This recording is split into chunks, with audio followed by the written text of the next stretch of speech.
और उसके side wall पूरे फट गए। आपको मैं 2 फोटोज़ दिखाना चाहता हूँ, हैव अ लुक।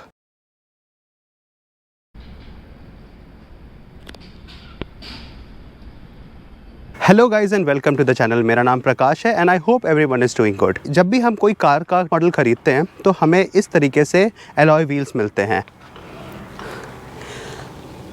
ये पीछे एलॉय, ये आगे भी एलॉय, इधर भी एलॉयज़ और यहाँ पर भी एलॉयज़। बट जैसे ही हम कार का स्टेपनी टायर चेक करते हैं तो हम देखते हैं कि हमें क्या मिल रखा है, हमें स्टील रिम्स मिल रखे हैं। स्टील रिम्स कौन से, लेट मी शो यू, ये वाले।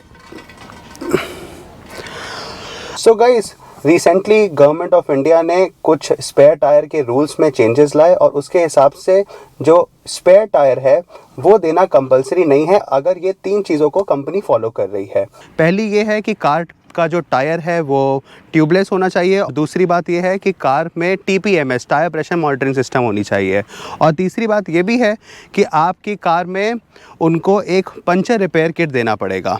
हाउएवर, मेरा ये मानना है कि आपके कार में 5 टायर्स होना बहुत ज़रूरी है और जो आपका 5वां टायर है वो स्टील रिम नहीं होना चाहिए। You should upgrade to the same quality of tyre and alloys जो कि आपके कार में स्टॉक में आता है, जो कि रनिंग होता है रोड पर। ऐसा क्यों, इसका मैं आपको रीज़न बताता हूँ। सबसे पहले मैं आपको दिखा दूँ कि मैंने अपनी कार में 5वां टायर भी डायमंड कट एलॉय व्हील्स और सेम टायर का साइज़ जो कि है 215/55 R17, एग्जैक्टली वही वाला टायर के साइज़ का स्टेपनी टायर कर लिया है। पहला कंफ्यूजन बहुत लोगों को होता है, वो ये होता है कि क्या जहाँ पर 16 इंच का स्टेपनी टायर था वहाँ पर 17 इंच का टायर लग पाएगा कि नहीं लग पाएगा। So let me show you.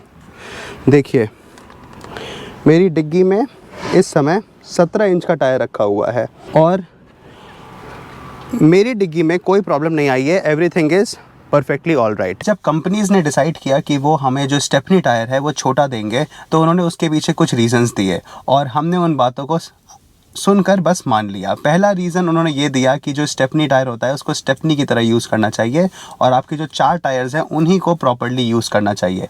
इससे क्या होता है कि इवनली वेयर एंड टियर होता है और आपकी कार के जो डायनेमिक्स हैं वो ख़राब नहीं होते हैं। उसके अलावा उन्होंने जो रीज़न दिया था वो ये दिया था कि जो टायर रोटेशन है ताकि वो प्रॉपर्ली हो, इसलिए वो छोटा टायर दे रहे हैं स्टेपनी टायर में। ये बात बिल्कुल गलत है। 5 टायर से भी प्रॉपर्ली टायर रोटेशन हो सकता है। उसका मैं फ़ोटो आपको अभी दिखा देता हूँ और कितने किलोमीटर्स पे करना होगा ये भी मैं आपको लिख के बता दूंगा।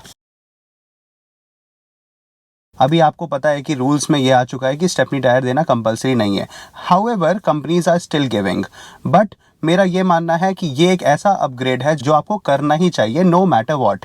इस अपग्रेड से आपको फ़ायदा क्या होगा कि सपोज़ आप कहीं पर फैमिली ट्रिप पे जा रखे हैं और आपका कोई टायर बर्स्ट कर जाए या फिर खुदा ना खास्ते कुछ ऐसा हो जाए, उस पर कट लग जाए और वो टायर अनयूजेबल हो जाए, तो ऐसा ना हो कि आपकी ट्रिप ख़राब हो जाए और आपको पूरे टाइम यही दिमाग में रहे कि अब मुझे तुरंत इस टायर को ठीक कराना पड़ेगा और बस स्टेपनी को हटा के यूज़ करना होगा।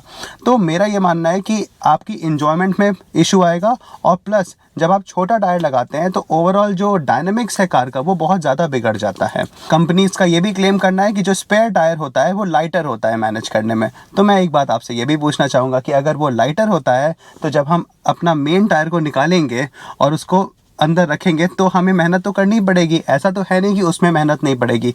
दोनों टायर्स को निकाल के ऊपर नीचे हमें उठाना ही पड़ेगा।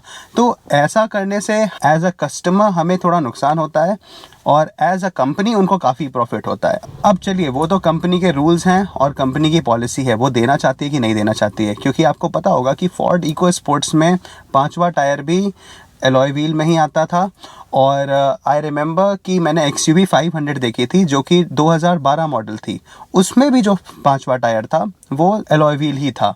तो अब मेरा ये मानना है कि हमें भी अपना 5वां टायर अलॉय कर लेना चाहिए। इसके लिए आपको क्या करना पड़ेगा ये भी मैं आपको बता देता हूँ।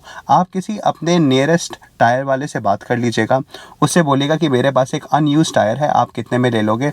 मेरा वाला जो टायर था वो 5500 रुपीज़ में उसने अपोलो का एलनैक उसने ले लिया वापस और मैंने नया टायर ख़रीद लिया अराउंड 10,000 रुपीज़ का। फिर मैंने एलॉयज़ ख़रीदे MG से जो कि 10 से 12 दिन लगे ऑर्डर करने के बाद।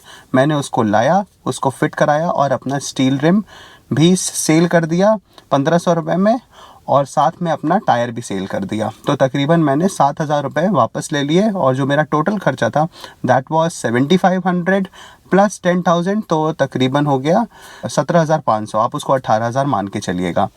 तो गाइस ये मेरा मानना है कि आपको जो 5वां टायर है वो भी एलॉय व्हील में कन्वर्ट करा लेना चाहिए, वो बेटर है एंड इससे आपकी जर्नी बेटर हो जाएगी जब आप लॉन्ग रूट्स पे जाएंगे। बेसिकली जो गवर्नमेंट कर रही है वो इसलिए कर रही है ताकि वो यूरोपियन स्टैंडर्ड्स को मैच कर पाए, बट मेरा ऐसा मानना है कि हमारी रोड्स ऐसी नहीं हैं जिन पर कि यूरोपियन स्टैंडर्ड्स को इवन एक्सेप्ट करना चाहिए। मैं आपको रिसेंट अपना एक अपडेट बताता हूँ, वो ये है कि अभी रिसेंटली मैंने 4 टायर्स बदलवाए अपनी होंडा अमेज में, और हुआ कुछ यूँ कि मैं गाड़ी पार्क कर रहा था और मैं बहुत अच्छे से गाड़ी पार्क करता हूँ, बट मैंने रोड पे देखा नहीं कि वहाँ पे स्पाइक्स निकले हुए थे, वो भी सरिया के। अब क्या हुआ, मैंने गाड़ी बैक करी और उसके साइड वॉल पूरे फट गए। अब आप एक ऐसे सिचुएशन में अगर आ जाते हैं और आपके पास अगर स्पेयर टायर नहीं है तो आप क्या करेंगे? तो मेरे हिसाब से आपके पास स्पेयर टायर होना चाहिए और स्पेयर टायर का जो साइज़ है वो एग्जैक्टली सेम होना चाहिए जो कि आपके चारों टायर्स हैं, ताकि आपको ये हड़बड़ी ना लगी रहे पूरे टाइम कि आपको इसको ठीक कराना है। आप उससे आराम से 500, 1000, 1500 किलोमीटर चला पाए। आपको वीडियो कैसा लगा? Do let me know in the comments below कि आपको क्या लगता है कि ये अपग्रेड यूजफुल है कि नहीं है। और आपको वीडियो अच्छा लगा हो तो do give it a thumbs up and do subscribe to my channel if you haven't done already. Have a great day and enjoy your life and keep smiling.